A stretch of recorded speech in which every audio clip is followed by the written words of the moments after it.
I'll have a gavel. Okay. Order in the court, order in your home, order at your work.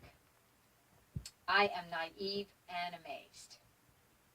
Has anyone here been to Colonial Williamsburg? Raise your hand. It's a blast from the past. 18th century, costumes, people, trades. When I was there with my husband, we went to the Capitol building and we got to see a play on parliamentary procedures, which is basically order. In the 18th century, Henry Roberts, an army general, came up with the idea for parliamentary procedure. He realized then that when you have a lot of people together, to have a decision made is very, very hard. And so that's why parliamentary procedure order was started.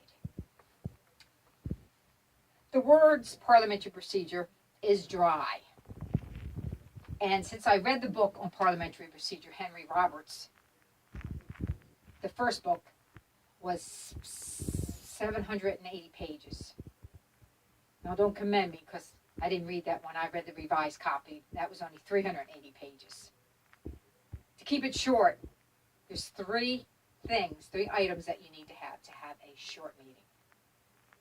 An agenda, 2, a problem, an issue, a decision, or a discussion, which I'm going to refer to as PID now, and 3, an effective chair.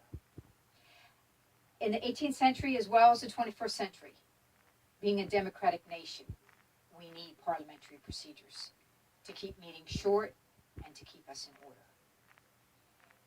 So first, the agenda. The agenda is very simple. It is the roadmap for the meeting.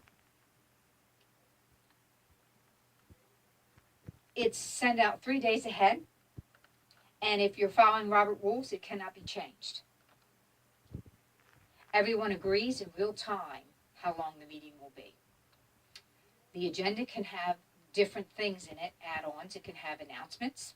Somebody's having a birthday or a baby. It can have reports from committee members and reports from officers. It can also have final adjournment. All this info can be found also in Hughes Cannon's Guide to Parliamentary Procedure. The second item of focus is the decision, or the PID as I refer to it. And this is the reason you're having that meeting. It's to zero in on that problem and to find out if it's even worthy for everyone to discuss it. A second person has to agree, so there must be a motion made. Once that takes place, the effective chairperson has 3 things to do. 1, have everyone vote. 2, they can form a committee to be heard at the next meeting. Or 3, they can table it and let it go. So let's take an example of a PID at our meeting. John McDowell, our eloquent speaker, says, I make a motion on the floor that we have our own Toastmasters building. And our Suzanne Laws, who's our president, would say, there's a motion on the floor that John would like to own our own Toastmasters building. Peggy Holt, our treasurer, would say, I second the motion. The whole process starts again. Effective chairperson would say, let's vote, yes, no, or abstain. Let's have a committee formed, or let's table it. Now let's take another example. Let's say you want to amend the amendment that's been made. And by the way, if everyone votes and says yes, your Toastmaster will own a building.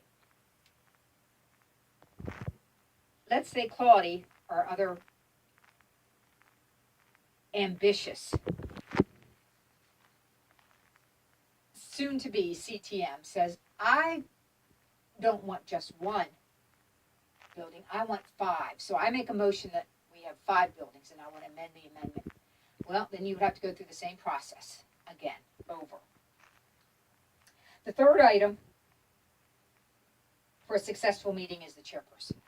And using leadership qualities to steer the people, the chair keeps the meeting on task.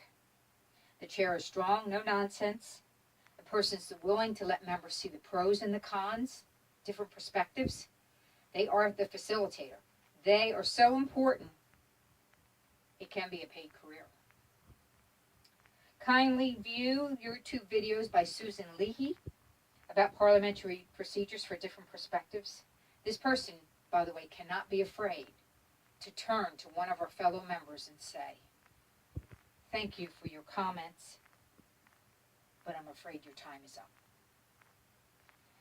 So if you have a meeting, any meeting, and you have an agenda, a PID, a discussion, issue, decision, or discussion, I promise you order. Thank you, Madam Toastmaster. It was a pleasure being able to speak to you.